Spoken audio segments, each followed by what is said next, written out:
ఒక కథ ఎన్ని మలుపులైనా తిరగొచ్చు, అందులో ఎన్ని ట్విస్ట్లైనా ఉండొచ్చు. కానీ జీవితంలో అదే కంటిన్యూ అయితే అచ్చంగా అది దువ్వాడ శ్రీనివాస్ కుటుంబ కథా చిత్రంగా ఉంటుంది. ఒక కుటుంబ వ్యవహారం రచ్చకెక్కితే ఏం జరుగుతుందో దువ్వాడ ఎపిసోడే ఒక పెద్ద ఎగ్జాంపుల్. ఎందుకంటే ఇప్పుడు తెలుగు రాష్ట్రాల్లో ప్రతి ఇంటికి మ్యాటర్ తెలిసింది. ఇది ఇలా జరగాల్సింది కాదు, కానీ జరిగిపోయింది. ఒక డైలీ సీరియల్ను మించి ఈ దువ్వాడ సీరియల్ నడుస్తుంది. భార్యాభర్తల వివాదం మధ్యలో కొత్త మహిళ ఎంట్రీ, ఆస్తుల పంపకాలు, గొడవలు, ఒక్కటేమిటి అన్ని ట్విస్ట్లే.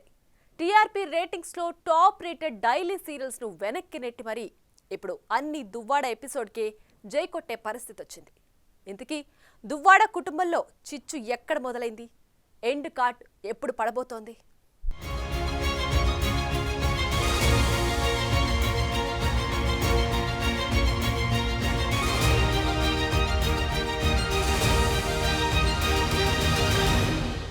ఏ అమ్మాయితోనైతే నాకు లింక్ పెట్టి సభ్య సమాజం ముందు దువ్వాడవాణ్ణి నాశనం చేసిందో ఆ అమ్మాయి ఈరోజు ఒంటరిగా మిగిలిపోతే ఆవిడ ఇల్లీగల్ అఫైర్స్ కాకుండా ఆవిడ వృత్తే అది.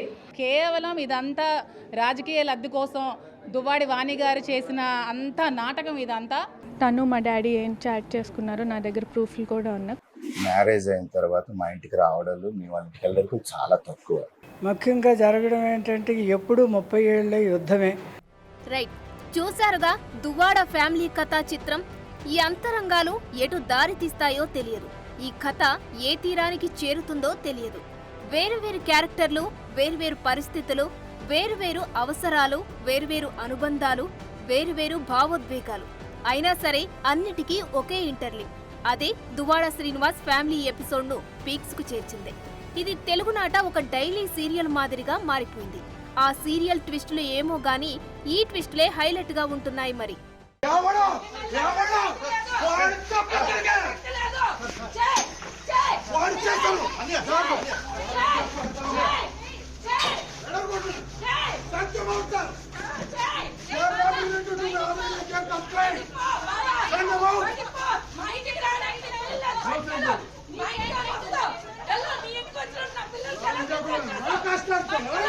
చూశారుగా, దువ్వాడ శ్రీనివాస్ ఒకవైపు, ఆయన భార్య కూతుళ్ళు ఇంకోవైపు. మాటల యుద్ధం నుంచి భౌతిక దాడుల దాకా సీన్ వచ్చింది. పోలీసులు ఆపడంతో త్రుటిలో ప్రమాదం తప్పింది. ప్రతి కథ ఎక్కడో ఒక చోట మొదలవుతుంది, మొదలవ్వాలి కూడా.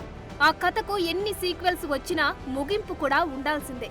మరి దువ్వాడ శ్రీనివాస్ కథ ఎక్కడ మొదలైంది?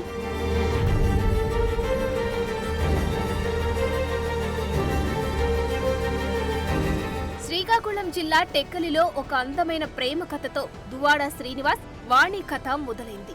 30 ఏళ్ల వైవాహిక జీవితం, రత్నాల్లాంటి 2 పిల్లలు. భార్యకు రాజకీయ వారసత్వం ఉంది, వ్యాపారాలు ఉన్నాయి. సజావుగా సాగుతున్న వీరి సంసారంలో ఒక్కసారి భారీ కుదుపు.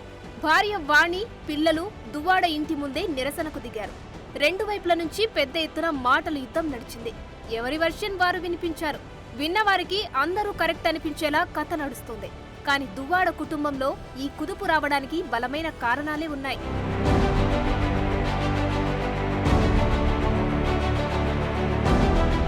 దువ్వాడ శ్రీనివాస్, ఆయన భార్య వాణి మధ్య బంధం సజావుగా లేదన్న విషయం మొన్నటి ఏపీ అసెంబ్లీ ఎన్నికల ముందు బయటపడింది. అప్పటి వరకు టెక్కలి వైసీపీ నియోజకవర్గ ఇన్ఛార్జిగా వాణి ఉండగా టికెట్ మాత్రం దువ్వాడ శ్రీనివాస్ కు కేటాయించింది హైకమాండ్. దీంతో వాణి సొంత భర్తపైనే తిరుగుబావుట ఎగరేసి ఇండిపెండెంట్ గా పోటీ చేస్తానని ప్రకటించారు. దీంతో అప్పుడే తెలుగు రాష్ట్రాల్లో దువ్వాడ ఫ్యామిలీ ఎపిసోడ్ ఏంటో తెరపైకి వచ్చింది. సొంత భర్తపైనే పోటీ చేస్తాననడంతో అంతా ఆశ్చర్యంగా చూశారు. దాల్మే కుచు కాలాహే అన్నట్లు ఏదో తేడా కొడుతోందన్నది అందరికీ అర్థమైంది. అప్పటికప్పుడు వైసీపీ పెద్దలు రాయబారం నడిపి వాణిని బుజ్జగించి పోటీ నుంచి తప్పుకునేలా చేశారు. సీన్ కట్ చేస్తే ఇప్పుడు ఆ అగ్నిపర్వతం బద్దలైంది. ఇక తాడో పేడో అన్నట్లుగా సీన్ నడుస్తుంది. అంటే ఈ లావా అప్పటి నుంచి మరిగి మరిగి ఇప్పుడు బయటకొచ్చిందంతే.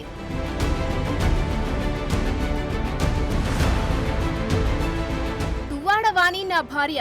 ప్రజాస్వామ్యంలో ఎవరికైనా నామినేషన్ వేసే, పోటీ చేసే అధికారం, హక్కు ఉంది.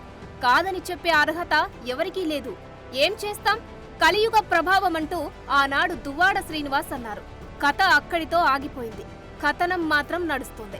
అసలు ఈ ఎపిసోడ్లో ఎన్నికల్లో పోటీ విషయం నుంచే మరింత అగ్గి రాజుకుంది.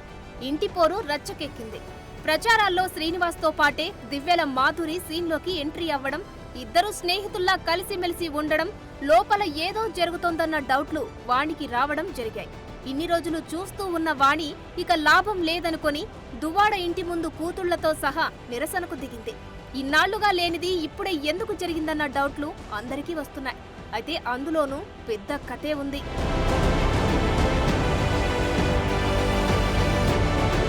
ఇంటి పోరు రచ్చకెక్కాక ఇక ఎక్కడో ఒక చోట ఎండ్ కార్డు పడాల్సిందే కదా. కానీ అది డైలీ సీరియల్లా సాగుతుంది. డిమాండ్లు, చర్చలు, న్యాయం చుట్టూ వ్యవహారం నడుస్తుంది. ఇప్పుడు ఉంటున్న ఇంటిని మాత్రం ఇవ్వను అని దువ్వాడ శ్రీను అంటున్నారు. తన డబ్బుతో కట్టిన ఇంట్లో ఎవరెవరినో ఉంచడం ఏంటని వాణి ప్రశ్నిస్తున్నారు. ఫ్రెండ్షిప్ హౌస్ అని ఎక్కడైనా ఉంటుందా అని గట్టిగానే నిలదీస్తున్నారు. తన ఇంట్లోకి తాను వెళ్తేనే ఎండ్ కార్డు పడుతుందంటున్నారు. న్యాయం జరిగే వరకు కదలబోనంటున్నారు వాణి. ఆవిడొచ్చేమో నా హస్బెండ్తో డైవర్స్ అవ్వలేదంటే ఈవిడొచ్చేమో ఆ భర్త ఏమేమో పిచ్చి పిచ్చి మాటలన్నీ అర్థం లేని పిచ్చి మాటలన్నీ ఆడుతుందండి. ఏంటది? ఒక ఆడదాయనా? ఒక అనకూడదు, ఒక సంసార పక్షముగా ఉండే ఒక మహిళ ఆవిడ. అలాంటి తల్లి, అలాంటి కొడుకులు. బతికి ఉన్నంత వరకు వాణి పిల్లలకు ఆర్థిక ఇబ్బందులు రానివ్వనని దువ్వాడ శ్రీనివాస్ అంటున్నారు. ఈ పరిణామాలతో తన రాజకీయ జీవితానికి నష్టమేనని, మాధురి పిల్లలను, నా రాజకీయాలను వాణి నాశనం చేసిందని ఆరోపిస్తున్నారు. మరోవైపు పిల్లలను బాగా చూసుకుంటానన్న దువ్వాడ కామెంట్స్ పైన వాణి మండిపడ్డారు. పిల్లలపై దాడి చేసినప్పుడు ఆ ప్రేమ ఎక్కడికి పోయిందంటున్నారు. దువ్వాడ శ్రీనివాస్ పిల్లలకి అన్యాయం చేశాడు, వాణికి అన్యాయం చేశాడు, కుటుంబాన్ని ద్రోహం చేశాడు, మాధురితో ఉన్నాడు అని అంటుంది. ఇప్పుడు దువ్వాడ వాణి విచిత్రంగా ఏం చెప్తుందో తెలుసా మీడియాలో? నువ్వు పలాసలో ఉండు, మాధురితో ఉండు, టెక్కల్లో మాత్రం ఉండకు ఇప్పటికి కూడా. నిన్న వచ్చినాయి కదా, నిన్న చాలా ఆవిడ స్టేట్మెంట్స్ వచ్చాయి. నువ్వు ఎక్కడైనా ఉండు, ఇక్కడ మాత్రం ఉండకు అంటూ. ఇంకోసారి ఎమ్మెల్సీగా అతనికి తీసేయాలి, పార్టీ నుంచి సస్పెండ్ చేయాలి. అంటే నీ డిమాండ్ ఏంటి? నేను ఎమ్మెల్సీగా ఉండకూడదనా? నేను పార్టీ నుంచి సస్పెండ్ చేయబడాలనా? నేను ఇక్కడి నుంచి వెళ్ళిపోవాలనా? ఏంటి వస్తుంది? ఇల్లు వస్తుంది. సో ఇలా ఒకదాని నుంచి మరొకటి ఎన్నెన్నో మాటలు, వివాదాలు, వాగ్వాదాలు, గొడవలు నడుస్తుండగానే కొత్త క్యారెక్టర్ దివ్యల మాధురి రంగప్రవేశం జరిగింది. టెక్కలి వైసీపీ నాయకురాలిగా కొందరికి తెలిసిన వ్యక్తి, స్వతహాగా డాన్సర్. అప్పటి వరకు ఒక ఎపిసోడ్ ముగిసిందనుకునే లోపే కొత్త ట్విస్ట్. దువ్వాడ శ్రీను తనకు friend, philosopher, guide, care taker ఇలాంటి డైలాగులను దివ్యల మాధురి వినిపించడంతో కథ మరో టర్న్ తీసుకున్నట్లయింది. విషయం ఇంతవరకు వచ్చేసరికి వాణితో విడాకుల నోటీసులు పంపించేశారు దువ్వాడ. తాను ఇంట్లోకి వెళ్లడం, మాధురి బయటకెళ్లిపోవడం, ఇక ఫ్రెండ్షిప్ లాంటివి జాంతానే అంటోంది వాణి. మ్యాటర్ బంధాలు, బంధుత్వాల నుంచి మెల్లగా ఆస్తుల వైపు టర్న్ తీసుకుంది. దువ్వాడకు ఏమీ లేదు, అంతా నేనిచ్చిందే అని అంటోంది వాణి. నేనే ఆస్తిపరురాలని, డబ్బుల కోసం దువ్వాడతో ఫ్రెండ్షిప్ చేయడం ఏంటని మాధురి ప్రశ్నిస్తోంది. సో కుటుంబ గొడవ ఇంత రచ్చకెక్కాక ఇక ఆస్తుల విషయం బయటకు రాకుండా ఉంటుందా? ఇప్పుడు అవే చర్చలు జరుగుతున్నాయి. ఎవరు తగ్గాలి, ఎవరు నెగ్గాలి, ఎక్కడ ఎండ్ కార్డు పడుతుంది, ఎవరి దగ్గర కీ ఉందో ఇప్పుడు చూద్దాం.